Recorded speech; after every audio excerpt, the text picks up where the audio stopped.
In the harsh winter of 1887, on the windswept plains of Kansas, two broken souls found each other when they had nowhere else to turn. Rosalie Quinn stood at the edge of town with nothing but shame and a growing belly, cast out by family who valued reputation over blood.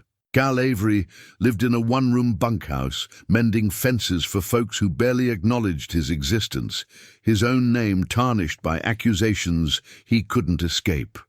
When she collapsed beside the feed store, he carried her to safety without asking questions. When he shared his last bit of bread, she wept for the first time in months. Neither expected kindness from strangers, neither believed they deserved a second chance. But sometimes salvation comes wearing worn boots and gentle hands. Will their fragile bond survive when her past comes calling with legal papers and bitter threats? Before we jump back in, tell us where you're tuning in from. And if this story touches you, make sure you're subscribed, because tomorrow I've saved something extra special for you. Rosalie's eyes fluttered open to unfamiliar surroundings, bathed in amber lamplight. The scent of wood smoke and leather filled her nostrils, so different from the lavender sachets her mother once tucked between bed linens in their Boston townhouse. A patchwork quilt covered her, rough but warm, and beneath her lay a narrow cot that creaked with every small movement. Pain shot through her lower back as she tried to sit up, and her hand instinctively moved to her swollen belly. "Easy now." The voice came from across the small room, gentle but firm. "You took quite a tumble out there." A man sat hunched over a simple wooden table, his weathered hands wrapped around a steaming cup. In the lamplight, she could see he was perhaps 30, with dark hair that needed cutting and clothes that had seen better seasons. His face bore the lines of someone who spent his days under an unforgiving sun, but his eyes held a kindness that made her breath catch. "Where am I?" Her voice came out as barely a whisper, throat dry as Kansas dust. "My place. Name's Cal Avery." He stood slowly, as if sudden movements might spook her like a wild horse. "Found you face down in the snow outside. Henley's feed store. Been out near an hour." Rosalie pulled the quilt closer, suddenly aware of how she must look. Her dark hair had long since escaped its pins. Her traveling dress was wrinkled and stained, and the threadbare coat that had been her constant companion these past months lay draped over a nearby chair. Everything she owned in the world could fit in the small carpet bag beside it. "I should go." She swung her legs over the side of the cot, but the room spun violently. Cal was beside her in two quick strides, his hands steady on her shoulders. "Where exactly you planning to go at this hour, miss? It's past midnight, and there's a blizzard brewing out there that'll freeze you solid before you make it to the main street." Through the single window, she could see fat snowflakes dancing in the wind. The thought of stepping back into that cold made her shiver, but the alternative, accepting charity from a stranger, sat heavy in her chest like a stone. "I don't take handouts," she said, lifting her chin with what little pride remained. Cal's mouth quirked into something that might have been a smile. "Good thing I ain't offering one. You can work for your keep soon as you're steady on your feet. Place needs a woman's touch, something fierce." Rosalie looked around the cramped bunkhouse with fresh eyes. It was sparse but clean, with hand-hewn furniture that spoke of patient craftsmanship. A small stove radiated warmth from one corner, and shelves lined the walls, holding everything from canned goods to a few well-worn books. The single window had been fitted with oiled paper instead of glass, and a thin curtain provided minimal privacy. What kind of work? Suspicion crept into her voice. In her experience, men who offered shelter to desperate women usually wanted something in return that she wasn't willing to give. Cooking, mending, keeping the place tidy. "I'm not much good at domestic matters, and it shows." Cal gestured toward a pile of shirts with missing buttons and torn seams. "Can you sew?" The question almost made her laugh. Before her fall from grace, she'd embroidered silk handkerchiefs and delicate lacework that sold in the finest Boston shops. Her finishing school education had included all the domestic arts expected of a proper lady. Now those same skills might be her salvation. "I can sew," she said simply. Then we got ourselves an arrangement. "You can take the bed, and I'll make do with blankets by the stove." I couldn't. You could and you will. His tone brooked no argument. Pregnant woman needs proper rest, and that cot's the only decent place to sleep in this whole place. Heat flooded Rosalie's cheeks. Of course he'd noticed her condition. Even bundled in her coat, her pregnancy was becoming impossible to hide. She waited for the questions, the judgment, the inevitable demands to know who the father was and why she wasn't wearing a wedding ring. None came. Instead, Cal moved to the stove and ladled something fragrant from a pot into a bowl. "Rabbit stew," he said, setting it on the small table beside a chunk of bread. "Not fancy, but it'll stick to your ribs." The smell made her stomach clench with hunger. She couldn't remember the last time she'd had a proper meal. Probably 3 days ago in the last town, when she'd spent her final coins on bread and cheese that had to last until she found work. "Why?" The word slipped out before she could stop it. Cal paused in the act of banking the fire. "Why what?" "Why are you helping me? You don't know anything about me. I could be a thief, or worse." He was quiet for a long moment, staring into the flames. When he spoke, his voice was soft with memory. "My ma used to say that we're all just walking each other home in this life. Sometimes the path gets mighty dark, and we need someone to carry a lantern for a while." The simple wisdom of it brought tears to her eyes. She'd been walking in darkness for so long that she'd forgotten what kindness looked like. "What's your name, miss?" She hesitated. In the past months, she'd used different names in different towns, trying to stay ahead of the shame that followed her like a shadow. But something about this man's steady presence made deception feel impossible. Rosalie Quinn." "Well, Miss Quinn, welcome to what passes for home around here. It ain't much, but the roof don't leak and the stove keeps the cold at bay." As she sipped the stew, rich with herbs she couldn't identify, Rosalie felt something she'd almost forgotten. Safety. For the first time since she'd fled Boston with nothing but her shame and growing child, she wasn't looking over her shoulder, or counting coins, or wondering where she'd sleep. Outside, the wind howled across the Kansas plains, but inside Cal Avery's humble bunkhouse, warmth settled around her like a blessing she didn't deserve, but desperately needed. "Mr. Avery," she said softly. "Thank you." He nodded once, then settled back into his chair with his coffee. "Get some rest now. Tomorrow we'll figure out the particulars." But as Rosalie lay back on the narrow cot, pulling the patchwork quilt up to her chin, she wondered what particulars a man like Cal Avery might have in mind for a woman like her, and whether she dared to hope that tomorrow might hold something better than the endless string of yesterdays that had brought her here. 3 days later, Rosalie ventured into Millbrook proper for the first time since her collapse. The morning sun cast long shadows across the main street, where wooden storefronts stood like weathered sentinels against the prairie wind. Cal had business at the bank, and she'd insisted on coming along to inquire about work, anything that might help her contribute more than just mending and cooking. The town wasn't large, perhaps 200 souls scattered across a few blocks of businesses and residences. But size didn't matter when it came to gossip, and Rosalie felt the weight of curious stares from the moment she stepped onto the boardwalk. Mrs. Henley's boarding house stood at the corner of Main and First, a 2-story structure with lace curtains and a painted sign advertising clean rooms and Christian values. Rosalie approached with careful steps, her hand resting protectively over her belly. The bell above the door chimed as she entered, and a thin woman with greying hair looked up from her account book. Mrs. Henley's sharp eyes took in Rosalie's condition immediately, and her expression hardened. "We don't have any rooms available," she said without preamble. "I wasn't looking for a room, ma'am. I was hoping you might need help with cleaning or laundry work." Mrs. Henley's lips pursed. "I run a respectable establishment, Miss Quinn." Rosalie Quinn. "Miss Quinn, I think you'll find that most establishments in Millbrook value their reputation. We can't have certain types working where decent. Folks might see them." The words hit like a physical blow, but Rosalie kept her voice steady. "I'm willing to work hard, Mrs. Henley. I have experience with domestic duties. I'm sure you do, the woman's tone dripped with implication.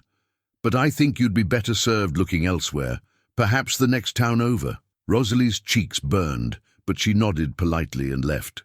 The same scene played out at the general store, the seamstress shop, and even the saloon, where the proprietor at least had the decency to look embarrassed as he turned her away. By the time she met Cal outside the bank, her composure was hanging by a thread.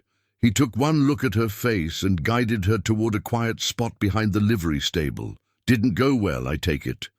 They won't even consider me. Her voice cracked despite her best efforts. Not for any kind of work. They look at me and see what I am. And what's that? The question surprised her. A fallen woman, unmarried and expecting, a scandal waiting to happen. Cal was quiet for a long moment, watching a hawk circle overhead. Way I see it, they're looking at a woman who's doing everything she can to take care of herself and her child. That takes more courage than most folks can claim. His words wrapped around her heart like a warm blanket, but they couldn't change the reality of their situation. It doesn't matter what you think, Mr. Avery. If I can't find work, I can't pay my way, and I won't be a burden. You're not a burden, Rosalie. You've been cooking meals that actually taste like food instead of boiled leather, and you've mended more of my clothes in 3 days than I've managed in 3 years. That's worth something. Before she could respond, a young boy came running around the corner of the livery stable, nearly colliding with them in his haste.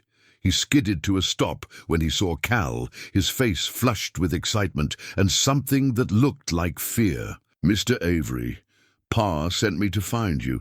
There's a letter came for you at the post office, and Mr. Morrison says it looks important. Cal frowned. Letter? Who'd be writing to me? The boy shrugged. Don't know, but Pa says you better come quick. Mr. Morrison was asking questions about the lady staying with you, and Ma said I should warn you. Rosalie felt her stomach drop. The last thing Cal needed was more attention from town officials because of her presence. They walked to the post office. Intense silence. Inside, Mr. Morrison, a balding man with spectacles perched on his nose, looked up from his sorting with an expression that made Rosalie's skin crawl. Avery, got something here for you. He slid an envelope across the counter. Came in on yesterday's. Stage. Cal picked up the letter, examining the crude handwriting that spelled out his name. There was no return address, and the paper felt cheap between his fingers. Go ahead and open it, Morrison said with obvious curiosity. Might be important. Cal shot him a look that could have frozen water, but he broke the seal and unfolded the single sheet of paper. As he read, his jaw tightened and his knuckles went white where he gripped the letter. Something wrong. Morrison leaned forward, practically vibrating with nosiness. Just business. Cal folded the letter and tucked it into his coat pocket. Come. On Rosalie, we should get back. But Morrison wasn't finished. That lady been staying out at your place, Avery? People are talking, you know, wondering what kind of Christian man takes in a woman in her condition. Without proper arrangements. The words hung in the air like smoke from a green fire. Rosalie felt her face flame, but Cal stepped forward, his voice deadly quiet. What people say and what people should mind their own business about are two different things, Morrison. I'd suggest you remember that. The postmaster's Adam's apple bobbed nervously. Now, Cal, I didn't mean nothing by it. Just passing along what folks are saying. Might be better for everyone if certain situations were resolved, more permanent-like. Cal's hand moved to rest on Rosalie's lower back, a protective gesture that sent warmth shooting through her despite the circumstances. My arrangements are my own business, and Miss Quinn's reputation is not a topic for public discussion. They left the post office with as much dignity as they could muster, but Rosalie could feel Morrison's eyes following them through the window. The walk back to Cal's place seemed longer than usual, and neither of them spoke until they were safely inside, with the door latched behind them. What did the letter say? Rosalie asked quietly. Cal pulled the crumpled paper from his pocket and handed it to her. The message was brief but chilling.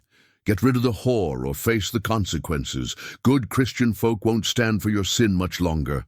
Rosalie's hands shook as she read the words. "Oh, Cal, this is my fault. I should leave before—" "You're not going anywhere." His voice was firm, but she could see the worry in his eyes. This is just someone trying to stir up trouble. Probably the same type who's been spreading rumors about me for years. But what if they mean it? What if they try to hurt you because of me? Cal moved to the window and peered out at the darkening sky. Snow had begun to fall again, fat flakes that would soon blanket the world in white.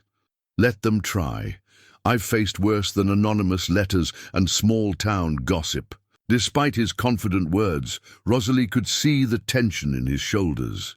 This letter changed everything. It meant their arrangement wasn't just about her finding work or him getting help around the house. Someone in town had decided to make their business into a moral crusade, and that kind of fervor could turn dangerous quickly. That night, as the wind howled around the little bunkhouse and snow piled against the windows, Rosalie lay awake staring at the ceiling. She'd brought trouble to the one person who'd shown her kindness, and the knowledge sat in her chest like a lead weight. In the darkness, she could hear Cal moving restlessly by the stove, probably wrestling with the same thoughts that kept her from sleep. Tomorrow would bring new challenges, new stares, and possibly new threats. But tonight, wrapped in his mother's quilt with the sound of his steady breathing nearby, she felt safer than she had in months.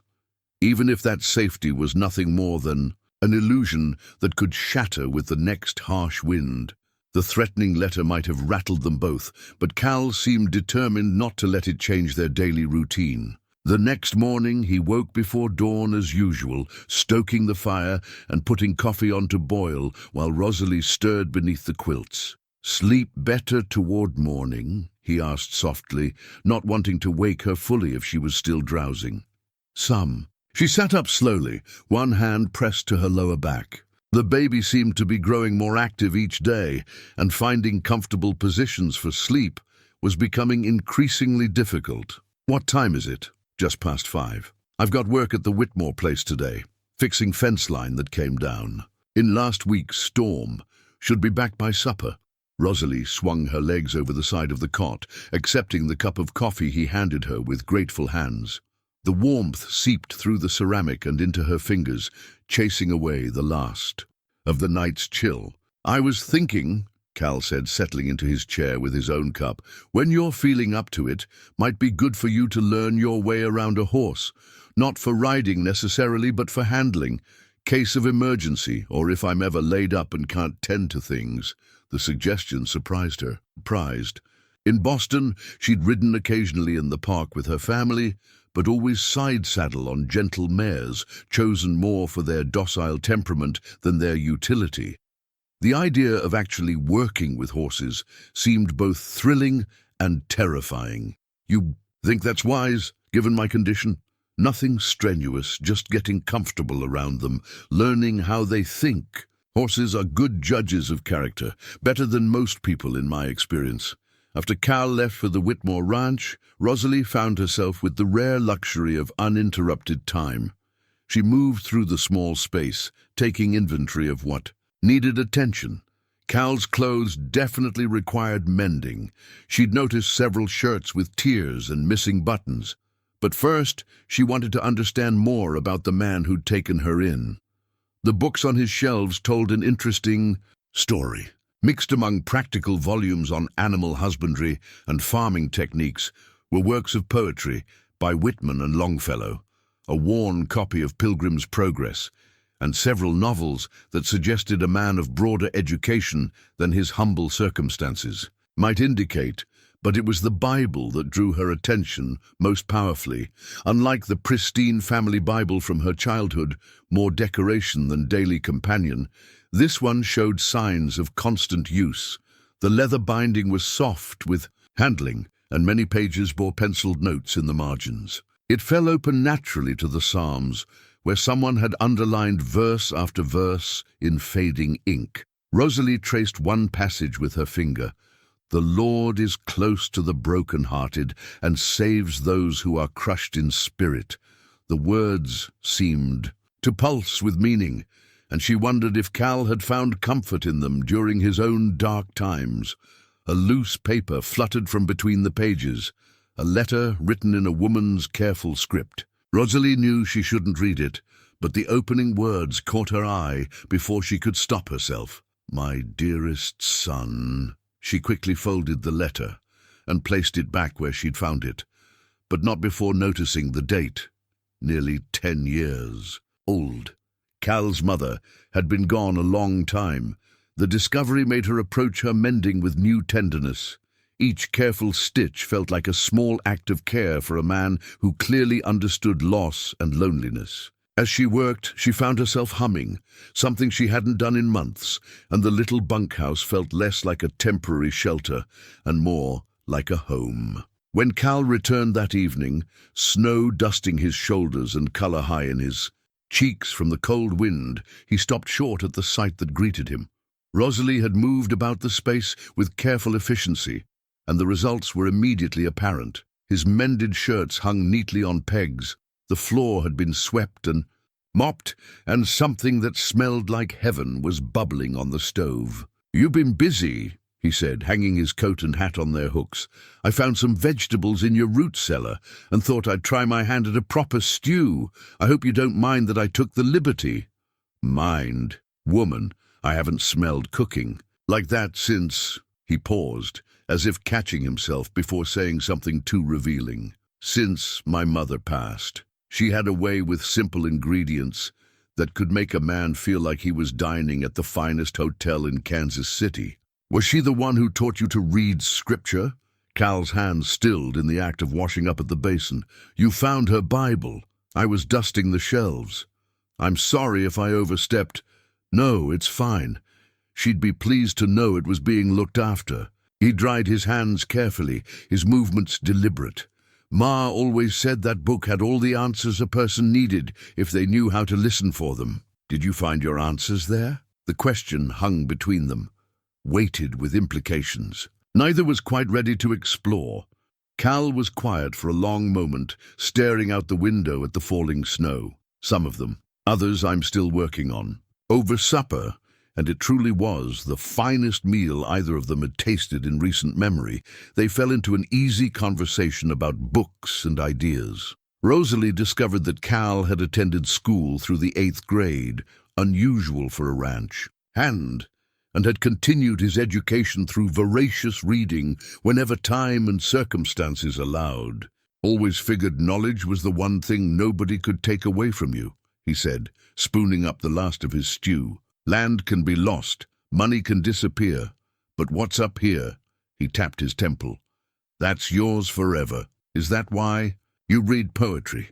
For the knowledge?" He looked almost embarrassed. "Reckon that's more for the beauty of it. Sometimes when you spend all day mending fence and mucking stalls, your spirit needs something elevated." The admission revealed depths to Cal Avery that Rosalie was only beginning to understand. Here was a man who could work with his hands all day and still hunger for beauty, who could face false accusations with dignity and still find room in his heart for kindness toward a stranger. "Would you—" She hesitated, then plunged ahead. "Would you read something to me? It's been so long since I heard poetry spoken aloud." Cal's smile was soft as morning light.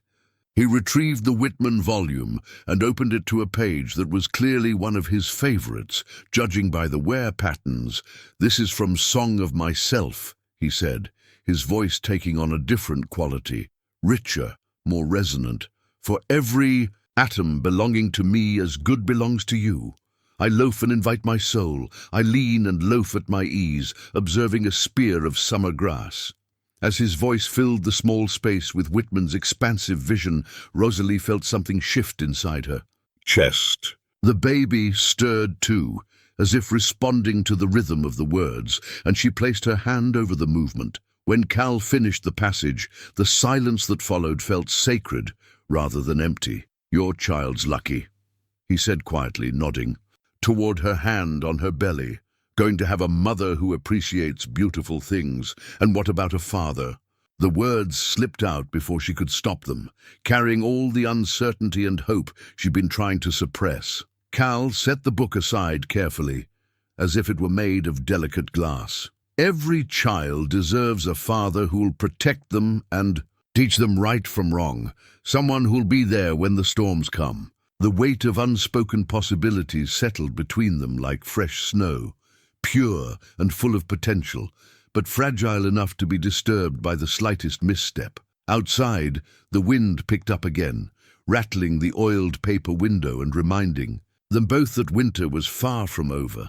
But inside their small sanctuary, warmed by good food and growing trust, it felt like spring might actually come again someday. 2 weeks into February, Cal's work at the Whitmore Ranch took on a more permanent feeling.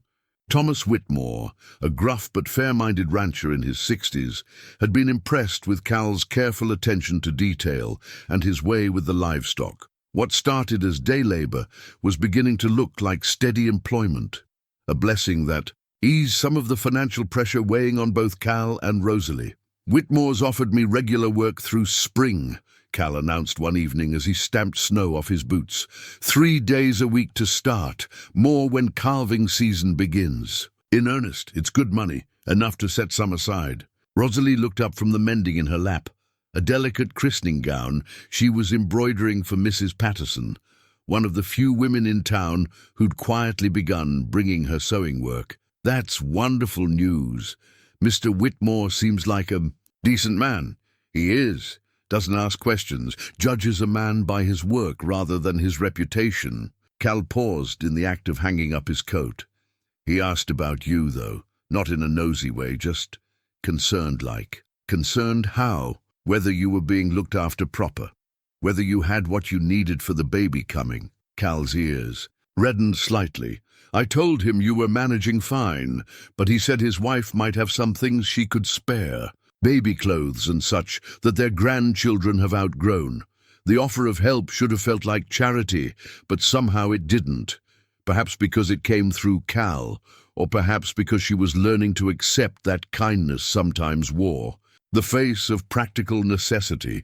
That's very thoughtful of Mrs. Whitmore. There's something else." Cal settled into his chair, his expression serious. "Whitmore mentioned he's heard talk around town. Nothing specific, but, well, you know how people can be."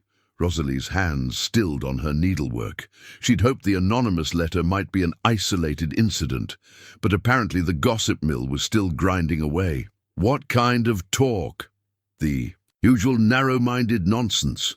Folks with too much time on their hands and not enough charity in their hearts." Cal leaned forward, his elbows on his knees. "Point is, Whitmore thinks it might be wise for us to formalize our arrangement somehow.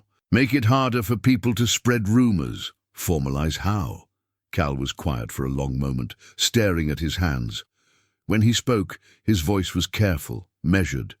"Marriage is the most obvious solution. Would put an end to the talk, give the baby a legal father, make everything respectable." The word hung between them like a bridge neither was quite ready to cross. Rosalie felt her heart speed up, though she couldn't tell if it was from hope or fear. "Cal, you can't possibly mean—" "I mean exactly what I said. It would solve a lot of problems. Practical-like. You'd have my name and my protection, and I'd have—" He struggled for the right words. "Well, I'd have a family, something I never figured I'd be lucky enough to claim." "But what about love?" The question escaped before she could stop it, revealing more of her heart than she'd intended. Cal's smile was gentle but sad. "Rosalie, I've seen plenty of marriages that started with love and ended in bitterness, and I've known others that began with respect and grew into something deeper over time. Seems to me that caring about each other's welfare is a better foundation than most folks start with." She wanted to ask if he cared about more than just her welfare, if the gentle touches and shared glances meant what she hoped they meant. But the words wouldn't come. Instead, she focused on the practical considerations. People would know it was a marriage of convenience. They'd still talk. Let them talk.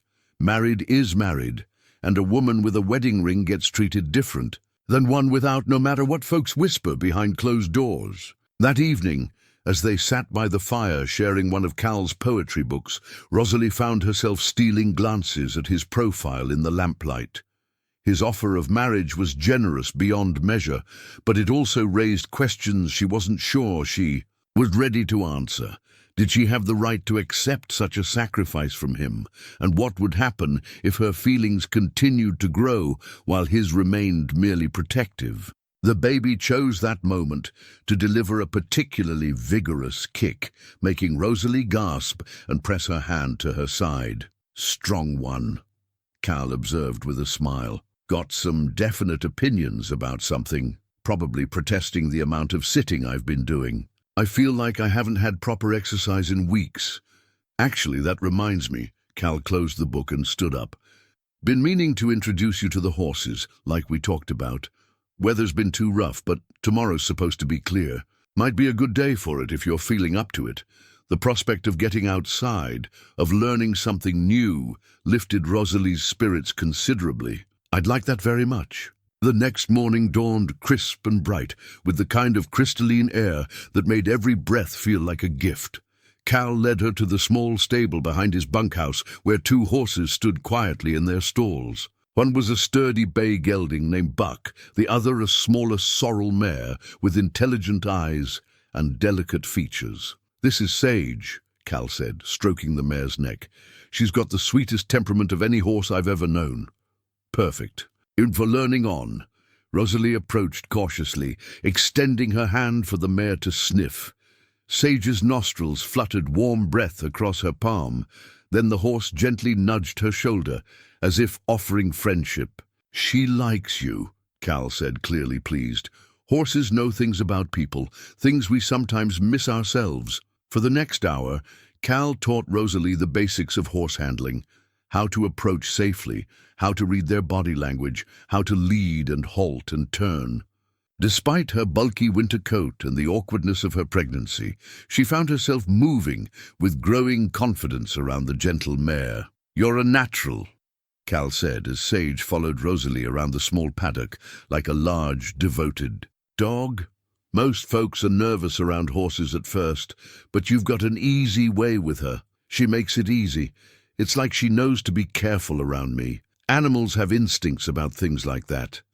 They protect what needs protecting." As they worked together in the winter sunshine, Rosalie felt something shifting between them.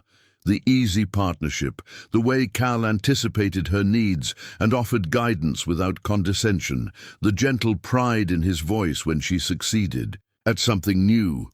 It all felt like courtship of the most natural kind. That evening, as they shared supper and Cal told her about his plans for expanding the small garden plot come spring, Rosalie realized that somewhere in the midst of practical conversations and shared routines, she'd begun to fall in love with Cal Avery. Not the desperate, grateful attachment of a woman with no other options, but something deeper and more genuine. The recognition scared her more than any anonymous letter ever could. Later, as she lay listening to Cal's steady breathing from his makeshift bed by the stove, she found herself imagining what it would be like to be his wife in truth as well. As name, to share more than just living space and daily chores, to build something lasting together, something that could withstand whatever storms the future might bring. Outside, an owl called across the prairie darkness, its voice lonely but somehow hopeful. Tomorrow would bring new challenges, new decisions to be made, but tonight, surrounded by the quiet comfort of the life they were building together, Rosalie allowed herself to hope that the future might hold more happiness than she'd ever dared to dream. By early March, Rosalie's pregnancy had advanced enough that even her loosest dress could no longer disguise her condition. The baby seemed to have doubled in size over the past month, and simple tasks like bending to retrieve dropped items had become exercises in creative maneuvering. Cal, ever observant, had begun anticipating her needs before she voiced them. Moving frequently used items to higher shelves, ensuring the water bucket stayed full, adding extra logs to the fire before she felt the chill. The changes in her body brought an unexpected tenderness to their daily interactions. When she struggled to lace her boots one morning, Cal knelt without a word to help, his fingers gentle, as he worked the leather strings. When she winced while trying to reach something from a high shelf, he was there instantly, his hand steadying her elbow as he retrieved whatever she needed. "I'm becoming quite helpless," she said one afternoon, watching him hang freshly washed clothes on the line she could no longer reach. "You're growing a human being," Cal replied matter-of-factly. "That's about the least helpless thing a person can do." His easy acceptance of her limitations, his refusal to let her feel diminished by them, only deepened the feelings she was trying so hard to keep in check. Each small kindness made her love him a little more, and each moment of growing love made the uncertainty of their future a little harder to bear. The town's attitude toward their arrangement seemed to be shifting as well, though not necessarily, in ways that made either of them comfortable. The outright hostility was fading, replaced by a watchful curiosity that felt almost as intrusive. Women would stop their conversations when Rosalie passed, then resume with obvious animation once she was out of earshot. Men would nod politely to Cal, but study his face for signs of whatever scandal they imagined was unfolding behind the walls of his modest bunkhouse. Dr. Peterson had been the first to break through the wall of social disapproval, stopping by one evening under the pretense of checking on Rosalie's health, but clearly motivated by genuine concern. "Everything looks normal," he announced after a brief examination. "Baby's growing well, heartbeat strong. You're doing all the right things." He packed his instruments back into his black bag with practiced efficiency. "When do you expect the birth?" "Sometime in early May, I think." "Good. That gives us time to make proper preparations."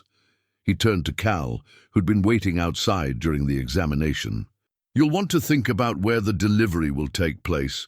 This space is adequate, but if there are complications..." "What kind of complications?" Cal's voice was tight with worry. "Nothing specific to worry about, but first, babies can be unpredictable. It might be wise to arrange for Rosalie to stay closer to town when her time comes. Mrs. Patterson has offered her spare room before for situations like this." The suggestion made practical sense, but something about it made Rosalie's chest tighten. With panic, the thought of leaving Cal's protective presence, of facing the most vulnerable moment of her life, surrounded by relative strangers, felt unbearable. "I'd prefer to stay here," she said quietly. "If Cal doesn't mind." "Course I don't." "Mind." Cal's response was immediate and firm. "This is her home. Baby should be born where its mother feels safe." The word home sent warmth flooding through Rosalie's chest. In all their practical discussions about their living arrangement, neither of them had used that word before, but hearing it now, seeing the determined set of Cal's jaw as he spoke it, made something settle into place inside her heart. That evening, as they shared their simple supper, Cal brought up the subject that had been hanging between them for weeks. "Been thinking about what we discussed, about making things official." Rosalie set down her fork, her appetite suddenly gone. "And? Figure we should probably do it soon before the baby comes. Make sure everything's legal and proper." He met her eyes across the small table. "That is, if you're still willing." The careful distance in his voice, the way he phrased it as if she might be doing him the favor rather than the other way around, made her want to laugh and cry at the same time. "Cal, are you sure this is what you want? Marriage it's permanent, or it should be. And once the baby comes, once people see us as a family, there won't be any going back. I know what marriage means, Rosalie." His voice was gentle but steady. "Question is whether you know what you'd be getting. I'm not a wealthy man, probably never will be. I can promise you a roof and regular meals and protection, but I can't promise you the kind of life you grew up with. I don't want the kind of life I grew up with." The words came out more forcefully than she'd intended. That life was built on appearances and pretense. She gestured around the humble bunkhouse, at the simple furniture and mended clothes and honest poverty. "This feels more real than anything I ever had back in Boston." Cal was quiet for a long moment, studying her face as if looking for something. "What about love, Rosalie? You asked me that before, and I didn't give you a proper answer." Her heart hammered against her ribs. "What answer would you give me now? I'd say that I care about you more than I ever thought possible. I'd say that watching you grow stronger every day, seeing the way you've made this place into something better than it ever was before, it makes me proud to think you might want to share my name." He paused, his voice dropping to barely above a whisper. "And I'd say that if what I feel for you isn't love yet, it's surely headed in that direction." The honesty of it, the careful hope in his voice, broke down the last of her defenses. She reached across the table and covered his work-roughened hand with her own. "Then yes, Cal Avery, I'll marry you." His smile was like sunrise after the longest night, transforming his whole face and making him look years younger. He turned his hand palm up beneath hers and laced their fingers together. "We'll do it right," he said. "Simple ceremony, but proper. I'll talk to Reverend Matthews tomorrow about arrangements. What if he refuses? What if he believes the gossip about us? Then we'll find someone else. There's more than one way to make a marriage legal, and more than one person authorized to perform the ceremony." Cal's jaw set with determination. "Nobody's going to stand in the way of making you my wife, Rosalie Quinn.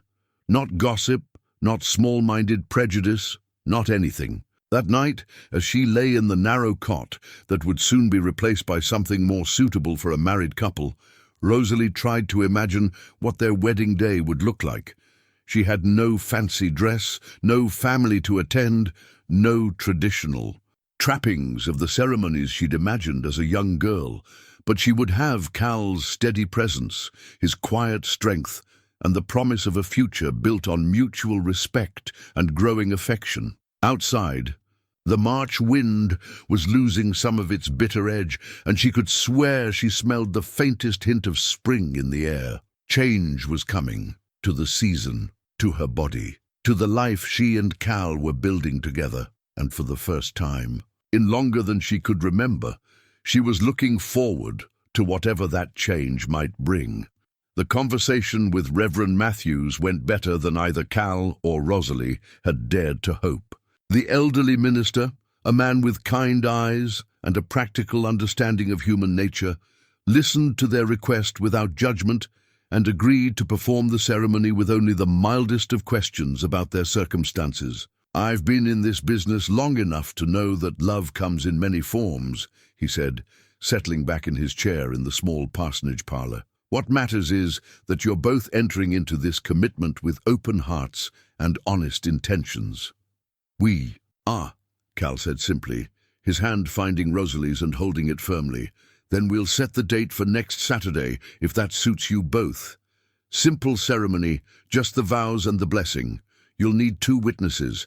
I can provide those if necessary." "Actually," Rosalie said, surprising herself with her boldness, "I was hoping Mrs. Patterson might stand with me, if she's willing. She's been kind to me, and I'd like to have another woman present." Reverend Matthews nodded approvingly. "I'm sure Sarah would be honored." "And for you, Mr. Avery?" "Thomas Whitmore, if he's available. He's been a good friend to me, and I'd value his presence." "Excellent. Both fine people who'll lend dignity to the occasion." As they walked home from the parsonage, Rosalie felt a mixture of excitement and nervousness that reminded her of being a child on Christmas morning, eager for the day to arrive, but almost afraid to believe it was really happening. "Are you having second thoughts?" Cal asked, noticing her quiet mood. "No second thoughts, just, it seems too good to be true sometimes, that someone like you would want to marry someone like me." Cal stopped walking and turned to face her, his expression serious. "Rosalie Quinn, you listen to me and listen good. You are the finest woman I've ever had the privilege to know. Any man would be lucky to call you wife, and I'm grateful every day that circumstances brought you to my door. Even though I'm carrying another man's child." Especially because of that, his voice was fierce with conviction. "Takes courage to protect a child the way you have, to sacrifice everything to give that baby a chance at life. That kind of courage, it's rare in this world."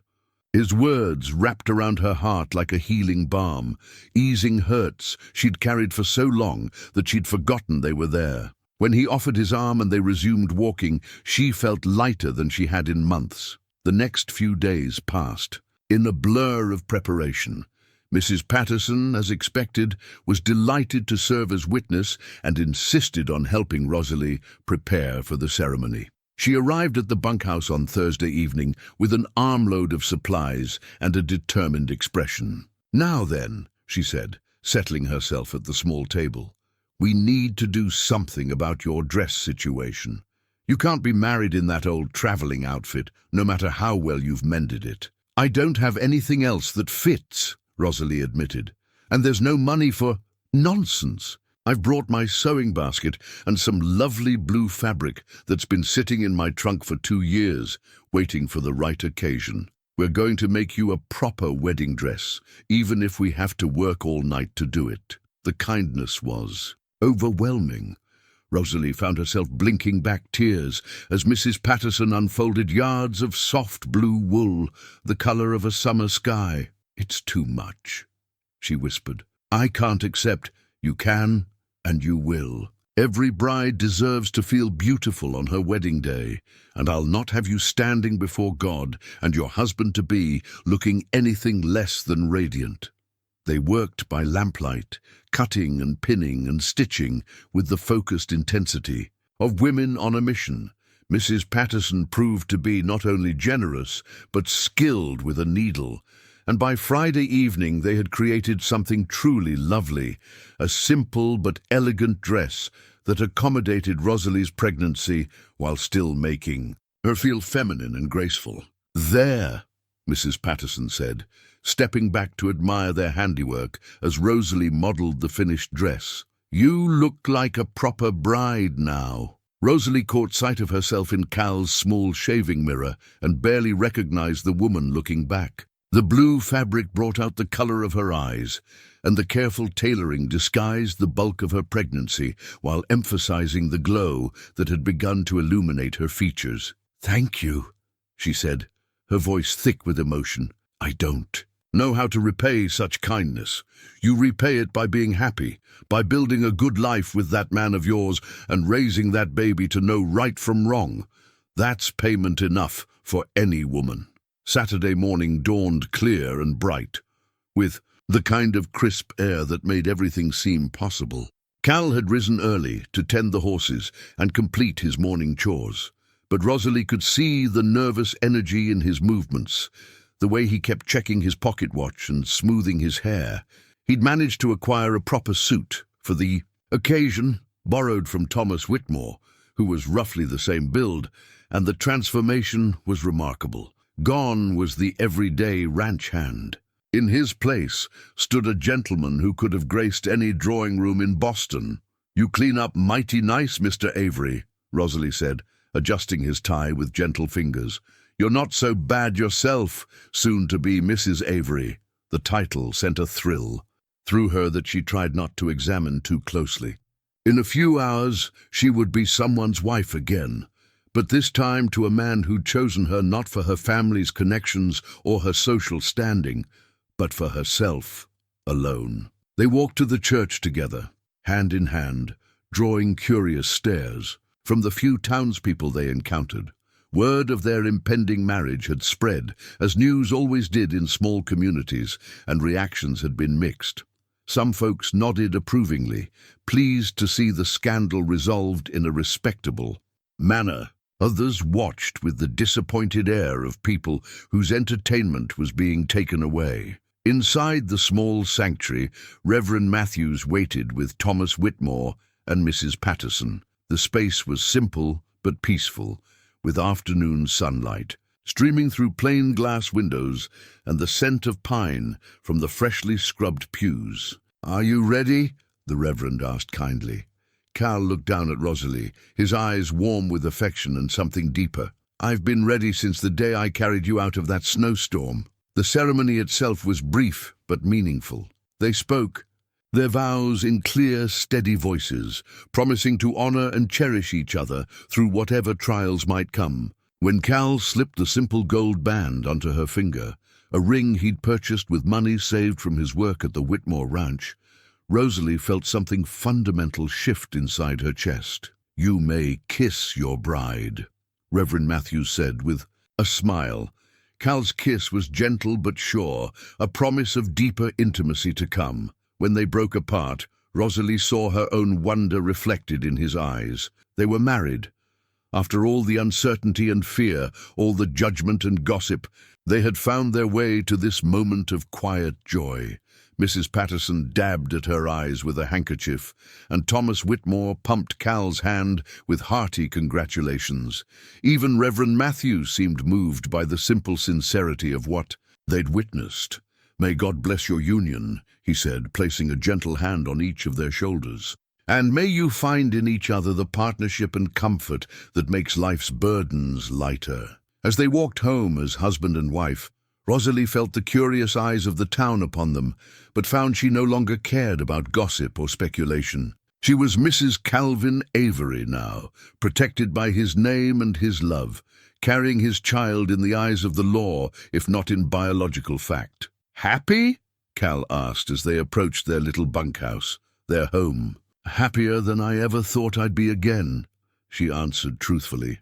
And as they crossed the threshold together, beginning their life as a married couple, Rosalie finally allowed herself to believe that sometimes, even in the harshest circumstances, love could bloom like prairie flowers after a spring rain, unexpected, resilient, and more beautiful for having survived the storm. 3 weeks into their marriage, just as Rosalie was beginning to believe that happiness might actually be possible, a stranger arrived in Millbrook on the afternoon stage. He was a well-dressed man in his 30s, with the kind of polished appearance that spoke of wealth and privilege.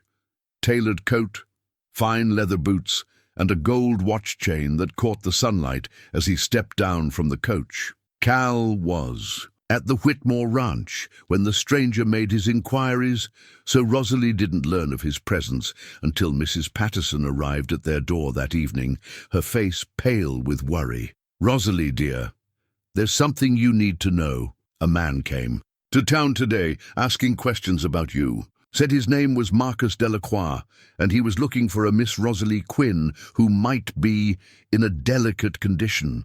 The name hit Rosalie like a physical blow, driving the breath from her lungs and making her legs suddenly unsteady. She gripped the doorframe for support, her mind reeling with the implications. "What did you tell him?" she managed to whisper. "Nothing, of course, but others weren't so circumspect. He knows you're here, Rosalie, and he knows you're married now. He's taken rooms at the hotel and says he plans to stay until he's had a chance to speak with you." Marcus Delacroix, the name she'd spent months trying to forget, attached to a face that still haunted her nightmares. Son of railroad magnate Harrison Delacroix, heir to a fortune built on steel and steam and the broken dreams of working men. The man who had destroyed her life with a smile and a lie about love. "Mrs. Patterson," Rosalie said carefully, "I need you to send word to Cal. Tell him to come home immediately. And tell him—" She paused, struggling to find words that would convey the urgency without revealing too much. "Tell him that trouble has found us." After Mrs. Patterson left, Rosalie moved through their small home like a woman in a dream, her hands trembling as she tried to keep busy with ordinary tasks. But her mind was racing, calculating possibilities and outcomes, trying to prepare for a confrontation she'd hoped would never come. Marcus had found her. Despite her careful efforts to cover her tracks, despite the new name she bore and the quiet life she'd built, he had tracked her down.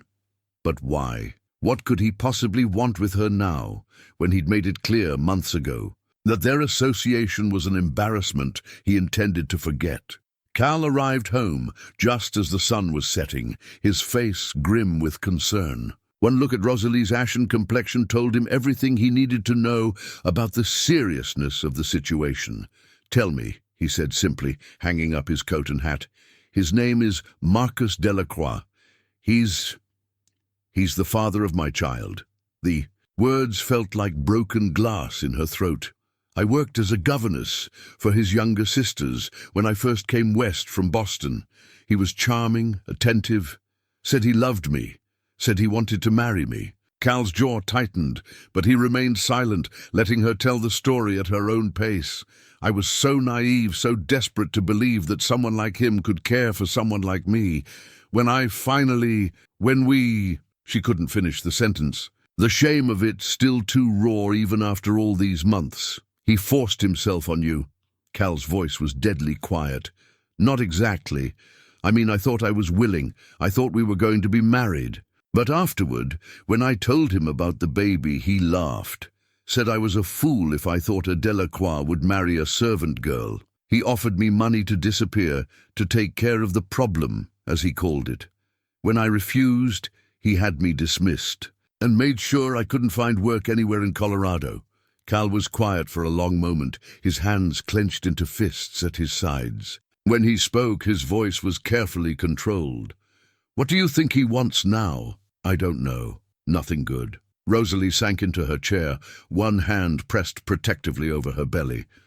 Marcus doesn't do anything unless it benefits him somehow. The fact that he's here, that he tracked me down, it means he wants something. They didn't have to wait long to find out what that something was. The next morning brought a knock at their door, and through the window Rosalie could see a tall figure in an expensive coat standing on their small porch. Cal answered the knock, positioning himself squarely in the doorway in a way that made it clear the visitor wasn't welcome inside. Mr. Avery, I presume. I'm Marcus Delacroix. I believe you're acquainted with my former employee, Miss Quinn, though I understand she's taken your name now. Mrs. Avery is under my protection, Cal said evenly. State your business. Marcus smiled, the same charming expression that had once made Rosalie's heart flutter and now made her skin crawl. My business is quite simple, actually. I've come to claim what's mine. Nothing here belongs to you. Ah, but that's where you're wrong. Marcus pulled a folded document from his coat pocket. You see, I've had my lawyers look into the matter quite thoroughly. The child that your wife carries is my biological offspring, conceived before your marriage. Under territorial law, I have certain rights as the natural father. Rosalie stepped up beside Cal, her chin raised defiantly despite the fear coursing through her veins. You have no rights to this child, Marcus. You made your position quite clear when you tried to pay me to get rid of it. Circumstances change, my dear Rosalie. My father has been pressuring me to marry and produce an heir. Unfortunately, the young ladies of my social circle have proven disappointing. It occurs to me that I already have an heir on the way. All I need to do is claim it. The hell you will! Cal's voice was low and dangerous. Marcus laughed, apparently unfazed by the threat in Cal's tone. Really, Mr. Avery, there's no need for dramatics. I'm prepared to be quite reasonable about this. I'll provide handsomely for the child's upbringing, far better than anything you could offer on a ranch hand's wages. The boy will want for nothing. And if it's a girl, Rosalie asked. Though she dreaded the answer, Marcus shrugged dismissively. Then we'll discuss alternative arrangements, perhaps adoption to a suitable family. The casual cruelty of it, the way he spoke about her unborn child, as if it were a commodity to be bought and sold, made Rosalie's vision blur with rage. Get off my property, Cal said, his hand moving to rest on the rifle that hung above their door. And don't come back. Now. There's no need for unpleasantness. I'm a reasonable man, and I'm sure we can come to an understanding that benefits everyone. Marcus tucked the legal document back into his coat with maddening calm. I'll give you both time to consider my offer, but understand this, I will have what's mine, one way or another. The law is on my side, and I have resources that make resistance inadvisable. After he left, Rosalie collapsed into Cal's arms, her body shaking with delayed shock. All the security she'd found, all the happiness they'd built together, suddenly felt as fragile as spun glass. He can't really take the baby, can he? She whispered against Cal's chest. Not if I have anything to say about it. Cal's arms tightened around her, but she could hear the uncertainty beneath his fierce words. We'll fight this, Rosalie, whatever it takes. But even as he spoke, they both knew that Marcus Delacroix had advantages they couldn't match. Money, social position, and the legal system that had been designed to protect men like him at the expense of women like her. The battle for their family had begun, and the odds were stacked heavily against them. In the days following Marcus's visit, their small bunkhouse felt like a fortress under siege. Cal had taken to carrying his rifle wherever he went, and Rosalie found herself constantly looking over her shoulder, expecting to see Marcus's smug face at every turn. The stress was taking its toll on her body. The baby seemed more restless, and she'd begun experiencing irregular contractions that Dr. Peterson assured her were normal but worrisome nonetheless. "We need legal advice," Cal said on the third morning, setting down his coffee cup with grim determination. "I'm riding to Kansas City to find a lawyer who knows territorial law, someone who can tell us exactly where we stand." "That's a 2-day journey each way," Rosalie protested. "What if something happens while you're gone? What if Marcus—" "Thomas Whitmore has offered to stay here with you, and Mrs. Patterson will check in twice daily. You won't be alone." Cal reached across the table and took her hands in his. "Rosalie, we need to know what we're fighting. That document Marcus showed us might be a bluff, or it might be legally binding. Either way, we need someone on our side who understands the law." Reluctantly, Rosalie agreed. The thought of being separated from Cal even briefly terrified her. But she recognized the necessity. If they were going to fight Marcus, they needed to understand the battlefield. Cal left before dawn, his saddlebags packed with provisions and what little money they had saved. Thomas Whitmore arrived shortly after, a grizzled man in his 60s, whose weathered face radiated competence and quiet authority. "Don't you worry none, Mrs. Avery," he said, settling into Cal's usual chair with his own rifle across his knees. "I've dealt with plenty of fancy men in expensive suits over the years. They're usually more bluster than bite when you get right down to it, but Marcus Delacroix proved to be more persistent than anyone had anticipated." On the second day of Cal's absence, he arrived again, this time accompanied by a thin man in spectacles who introduced himself as Attorney Bernard Sinclair. "Mrs. Avery," Marcus said with false courtesy, "I do hope you've had time to consider my proposal. I'd hate for this matter to become unpleasant." Thomas Whitmore stood up slowly, his rifle held casually but ready. "Lady said she wasn't interested.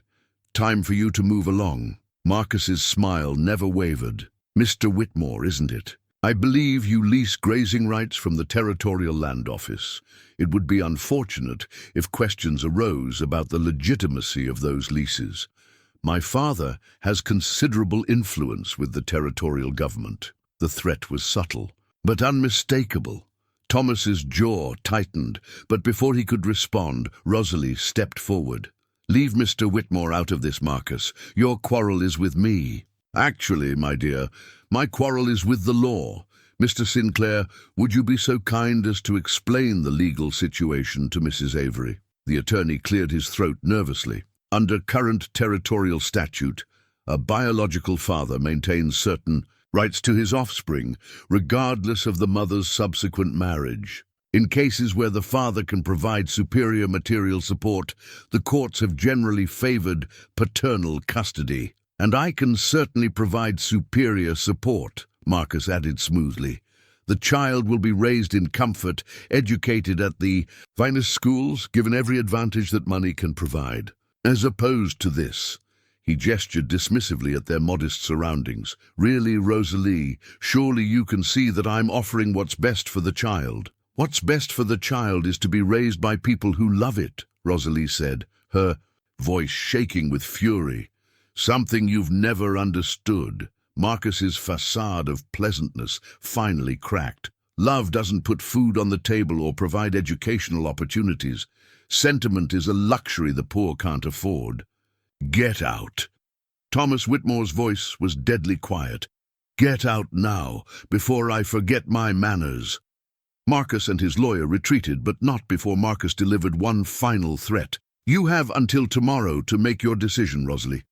After that, I'll be forced to pursue more formal channels." That evening, as Rosalie paced the small confines of their home, The stress finally took its toll. A sharp pain lanced through her abdomen, doubling her over and bringing her to her knees.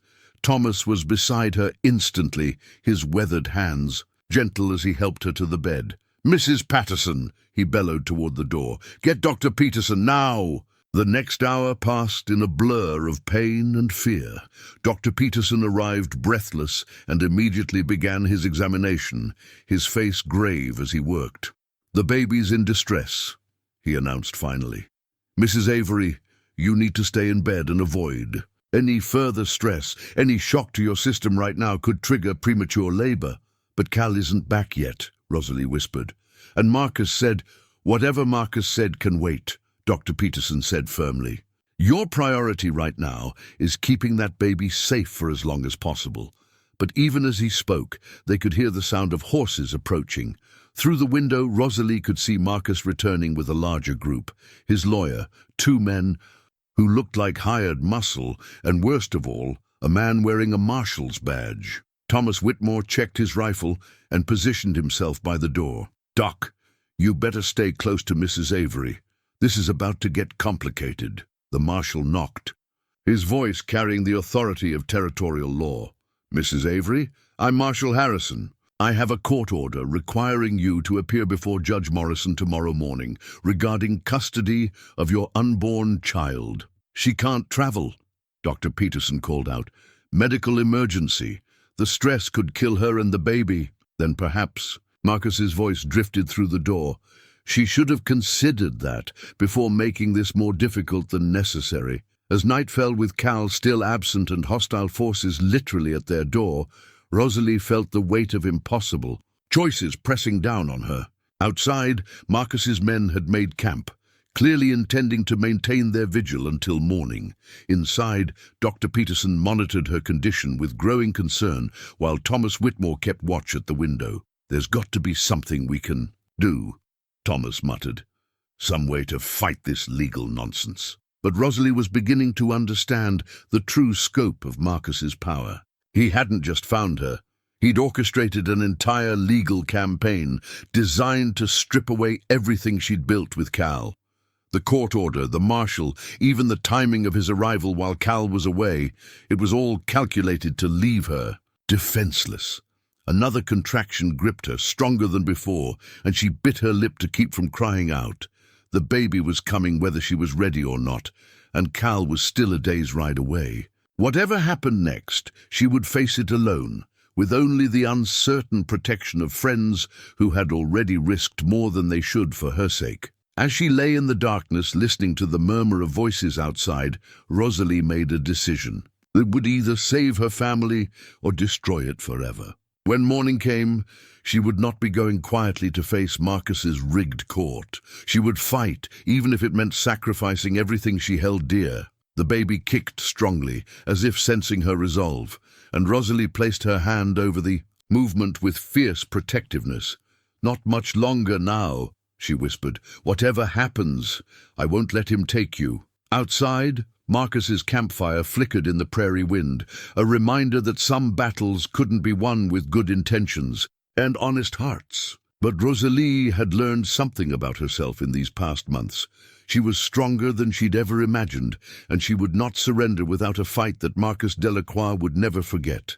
Dawn broke grey and threatening, with heavy clouds that promised rain before the day was through. Rosalie had slept fitfully, waking every hour to the sound of movement from Marcus's camp and the increasing intensity of her contractions. Dr. Peterson had remained through the night, his medical bag at the ready and his face growing more concerned. With each examination, "The baby's definitely coming," he announced quietly to Thomas Whitmore as Rosalie dozed between pains. "Could be today, could be tomorrow, but it won't be much longer either way. And if they try to move her, could kill them both." Dr. Peterson's voice was grim. "That young fool out there has no idea what he's risking with his legal games." The sound of approaching hoofbeats made them all freeze. Through the window, Thomas could see a single rider approaching at a gallop. Cal, returning a day early with His horse lathered from hard riding.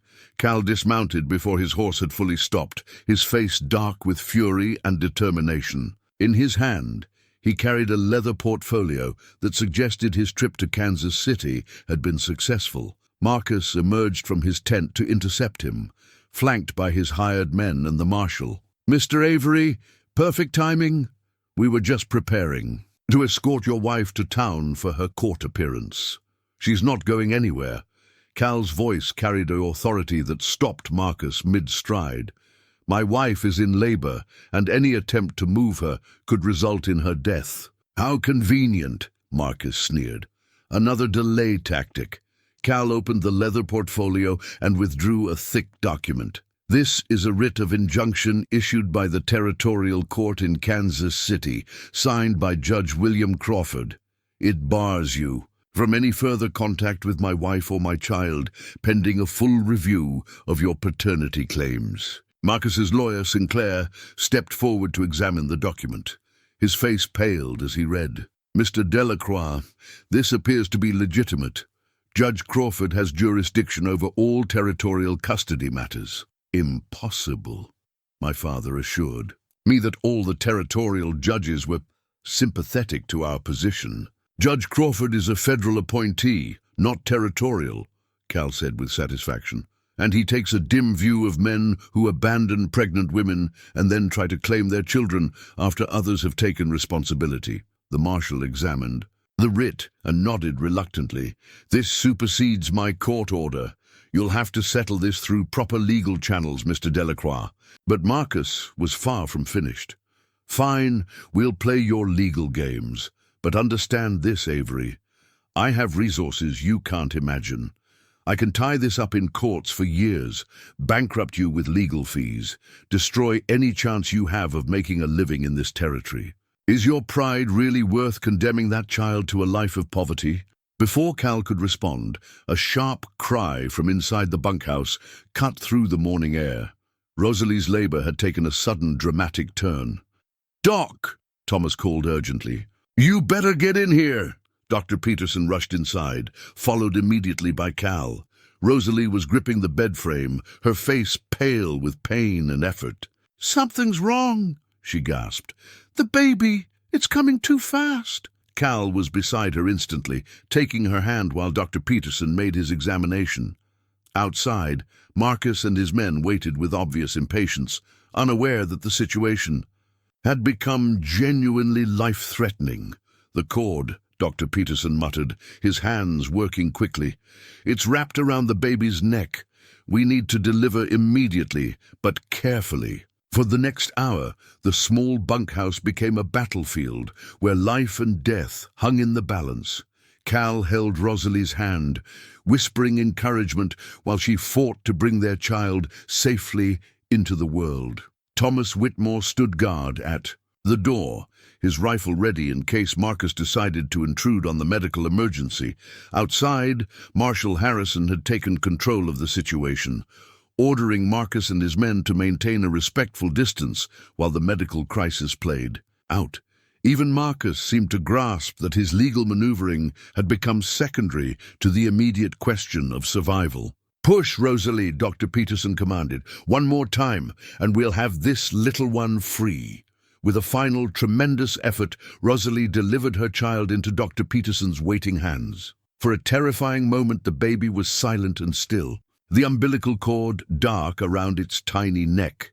Then Dr. Peterson's skilled fingers worked their magic, clearing the airway and unwrapping the cord, and suddenly the air filled with the strong, indignant cry of a newborn. "It's a boy," Dr. Peterson announced, his voice thick with relief.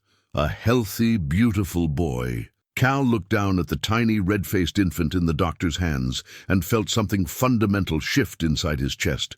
This wasn't just Rosalie's child anymore, or even Marcus's biological offspring.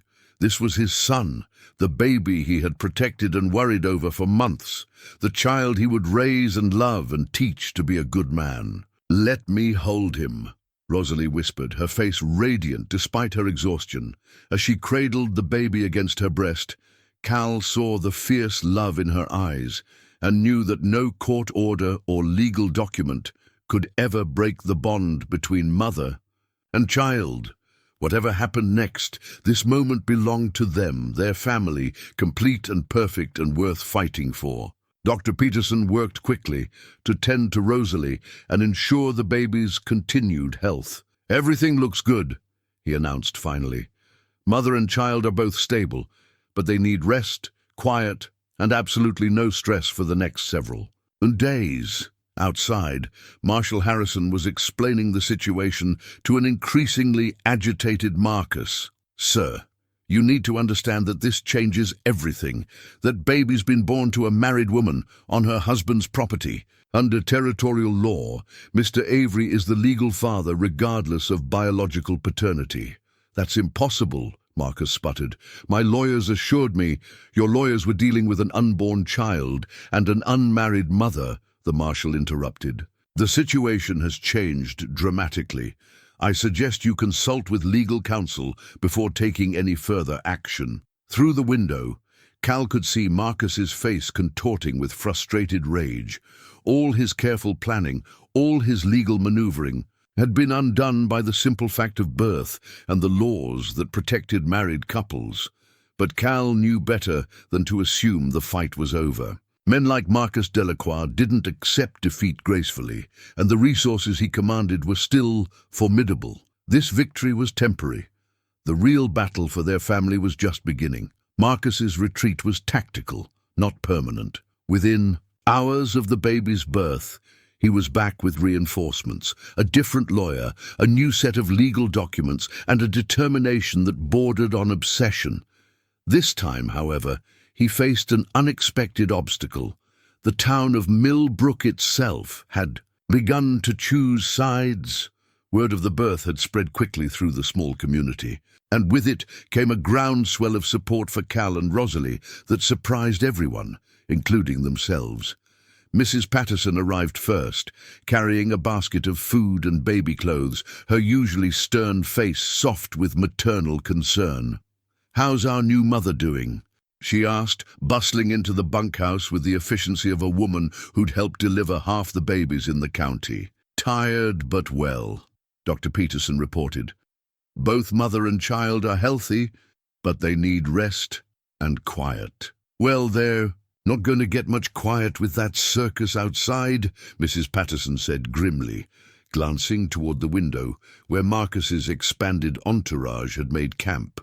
"But don't you worry. Word's getting around town about what that man's trying to do, and folks don't much like it." As if to prove her point, Reverend Matthews arrived next, followed by the Hendersons from the general store, then the Millers from the next ranch over. One by one, the decent people of Millbrook came to pay their respects to the new family and to show their support in the face of Marcus's legal bullying. "This is what community looks like," Thomas Whitmore observed to Cal as they watched neighbors, filing past the baby's makeshift cradle. "When folks see right and wrong laid out clear, they know which side to stand on." But Marcus wasn't finished. His new lawyer, a sharp-eyed man named Preston, who radiated expensive competence, had brought ammunition that worried even Cal's federal injunction. "The writ from Judge Crawford is irrelevant," Preston announced to Marshal Harrison. "My client has obtained a federal court order based on violation of interstate commerce laws. Mrs. Avery fled Colorado while carrying a child that legally belongs to my client's family. This constitutes kidnapping across territorial lines." The legal complexity of the argument was clearly beyond the marshal's expertise, and Cal felt his stomach sink as he realized Marcus had found a new angle of attack. "That's preposterous," Dr. Peterson said indignantly. "The woman was fleeing employment termination and seeking work. There's no law against that. When the woman is carrying the child of her former employer, obtained through fraud and deception, the situation becomes more complex," Preston replied smoothly. "My client was not properly informed of the pregnancy, was not given opportunity to exercise his paternal rights, and has been systematically prevented from establishing a relationship with his biological offspring because he threw her out and told her to get rid of the baby." Mrs. Patterson snapped, her temper finally getting the better of her discretion. Preston's smile was predatory. "Do you have documentation of that conversation, madam? Because my client tells a very different story. He claims he offered to marry Miss Quinn and provide for the child, but she fled in the night rather than accept his generous proposal." The bald-faced lie took everyone's breath away. Cal stepped forward, his fists clenched, but Rosalie's voice stopped him. "I can prove he's lying." All eyes turned to where she sat propped up in bed, the baby sleeping peacefully in her arms. Her face was pale from recent childbirth, but her eyes blazed with determination. "I have letters," she said quietly. "Letters Marcus wrote to me, both. Before and after he learned about the baby. Letters that make his real feelings very clear." Marcus's face went white. "Those letters were private correspondence. They would be inadmissible in any court." "Actually," said a new voice from the doorway, "they would be entirely admissible in a custody hearing." Everyone turned to see a distinguished man in his 50s, impeccably dressed but with kind eyes and a warm smile. He carried himself with the easy authority of someone accustomed to command. "Who the hell are you?" Marcus demanded. "Judge William Crawford, Federal Territorial Court." The man's smile never wavered. "I was in the area conducting circuit court business when I heard about this case. Thought I'd stop by to see how my injunction was being observed." The blood drained from Preston's face. "Your Honor, I wasn't aware you were personally involved in this matter." "I make it my business to be personally involved when wealthy men try to use the legal system to terrorize working families," Judge Crawford said mildly. "Now, Mrs. Avery, about these letters you mentioned." With trembling hands, Rosalie retrieved a small bundle of papers from her personal belongings. "I kept them all. I'm not sure why. Perhaps I knew someday I'd need proof of what really happened." Judge Crawford examined the letters with the careful attention of a man accustomed to weighing evidence. His expression grew progressively grimmer as he read Marcus's actual words, the casual cruelty, the dismissive language about the pregnancy, and most damning of all, the explicit instructions for Rosalie to take care of the problem permanently. "Mr. Delacroix," the judge said finally, "these letters paint a rather different picture than the one your attorney has presented. They suggest a pattern of abandonment and rejection that would make any custody claim highly problematic." "Those letters are taken out of context," Marcus blustered. "They don't reflect my true feelings. They reflect your true character," Judge Crawford interrupted, "which appears to be that of a man who views women and children as disposable conveniences. The federal court has no interest in separating a child from loving parents to satisfy the whims of someone who has already demonstrated his unfitness." Preston made one last, desperate attempt. "Your Honor, my client has substantial resources that could benefit the child." "Mr. Preston, I've seen enough wealthy children raised without love to know that money is a poor substitute for genuine care. This case is dismissed permanently. Mr. Delacroix, you are hereby barred from any further contact with Mrs. Avery or her child. Any violation of this order will result in federal charges." The legal battle was over as suddenly as it had begun. Marcus stood in stunned silence, his carefully laid plans crumbling around him. His hired men, sensing the shift in power, began quietly packing their equipment. "This isn't over," Marcus said finally, his voice shaking with impotent rage. "My father has influence. Your father is a railroad man with no jurisdiction in territorial family court," Judge Crawford said calmly. "I suggest you return to Colorado and focus on your own life rather than trying to destroy the lives of others." As Marcus and his entourage finally departed, a cheer went up from the assembled townspeople. Cal found himself surrounded by neighbors, offering congratulations and support, but his attention was entirely focused on Rosalie and the baby, his family safe at last. "It's really over?" Rosalie asked, hardly daring to believe it. "It's over," Cal confirmed, settling beside her on the bed and gently touching his son's tiny hand.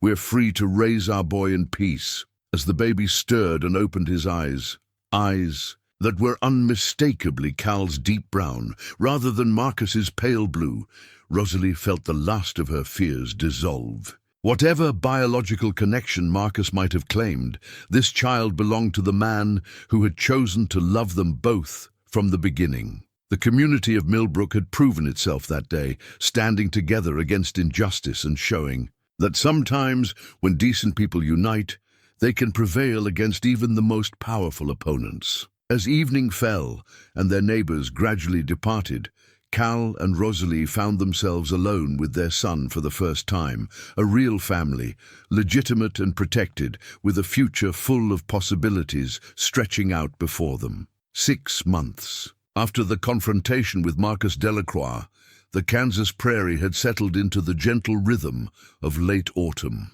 The baby, whom they had named Samuel Calvin Avery after Cal's father, had grown into a robust, happy infant with his mother's quick smile and an unmistakably stubborn streak that both parents claimed came from the other side of the family. The little bunkhouse had been transformed into something approaching a proper home.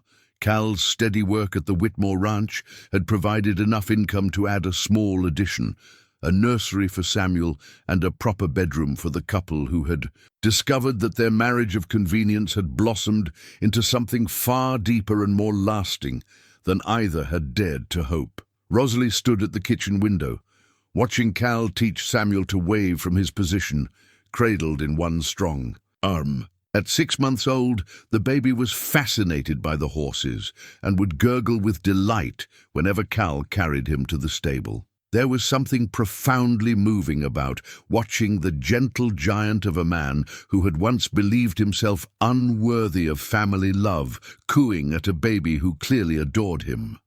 "Mrs. Avery?" The voice from the doorway belonged to Mrs. Patterson, though her formal address was more habit than genuine distance now. The older woman had become not just a friend, but a surrogate grandmother to Samuel, often arriving with knitted blankets or offers to babysit when Cal and Rosalie needed time alone. "Come in, please. I was just putting coffee on." "Actually, I've brought someone to see you. A photographer from Kansas City who's documenting frontier families for some Eastern newspaper. He's quite reputable, and I thought—" She paused, suddenly uncertain. "Well, I thought you might like to have a proper family portrait made." The suggestion touched something deep in Rosalie's heart. For all the love and security she'd found with Cal, part of her still felt like she was living a borrowed life too, fragile to be permanent. A photograph would make it real in a way that even legal documents couldn't. "I'd love that," she said, surprising herself with the certainty in her voice. "Let me get Cal and Samuel." The photographer, a soft-spoken man named Morrison, set up his equipment in front of their small home, while Rosalie changed into her best dress, the blue wool Mrs. Patterson had made for her wedding, let out now to accommodate her post-pregnancy figure, but still beautiful. Cal emerged from the stable wearing his good suit, Samuel dressed in a christening gown that had been a gift from the church ladies. "Perfect family," Morrison murmured as he adjusted his camera. "You can see the love between you from here to Kansas City. Hold still now. This will take a few moments." As they posed, Cal's arm around Rosalie's waist, Samuel sleeping peacefully in her arms, Rosalie thought about the journey that had brought them to this moment. Less than a year ago, she had been a desperate woman with nowhere to turn, cast out by family and facing an uncertain future. Now she stood as the wife of a good man, the mother of a beloved child, and a respected member of a community that had chosen to embrace rather than judge her. The transformation hadn't been without its costs. She still occasionally received letters from Boston, her mother's tentative attempts at reconciliation that Rosalie wasn't quite ready to answer. The scandal of her unwed pregnancy had apparently been explained away as a tragic misunderstanding, involving a secret marriage to a war hero who died shortly after their wedding. The lie was elaborate and completely fabricated, but it allowed her family to save face while keeping their distance from the uncomfortable truth. That was fine with Rosalie. The family she'd been born into had taught her about conditional love and social expectations. The family she'd chosen, Cal and Samuel and the extended community of Millbrook, had taught her about acceptance and genuine affection. She knew which lesson she wanted to pass on to her son. "All finished," Morrison announced, beginning to pack up his equipment. "You should receive copies within the month. Beautiful family, truly beautiful." After he left, Cal and Rosalie sat on their small porch as evening settled over the prairie. Samuel nursed contentedly while they watched the sun paint the sky in shades of amber and rose. It was the kind of peaceful domestic scene that Rosalie had once thought was reserved for other people, people with better reputations and more conventional stories. "Do you ever regret it?" Cal asked quietly, his voice carrying the weight of a question he'd been afraid to ask for months. "Staying here, marrying me, giving up the chance for something bigger?" Rosalie considered the question seriously, as it deserved. "I regret the mistakes that brought me here," she said finally. "I regret being naive enough to trust Marcus, and I regret the pain my choices caused my family back in Boston. But staying here, marrying you, never." She shifted Samuel to her shoulder and leaned against Cal's solid warmth. "You saved my life in that snowstorm. But you did more than that. You showed me what it meant to be valued for who I really am, not for what I could bring to someone else's ambitions. You taught me that family isn't about blood or social position. It's about choosing to love someone every day, even when it's hard." Cal's arm tightened around her. "Especially when it's hard. Do you regret it? Taking on a pregnant woman with a scandalous past? You could have found someone more suitable." Cal's laugh was warm against her hair. "Rosalie Avery, you are the most suitable woman I've ever met. Suitable for me, suitable for this life, suitable for raising a son who will know the difference between right and wrong, because his mother had the courage to choose what was right even when it was difficult." As if sensing the emotional weight of the conversation, Samuel chose that moment to look up at both of them with the serious expression he wore when concentrating on important matters like digesting his dinner. His dark eyes moved from one parent to the other, as if confirming that his world was secure and his family was complete.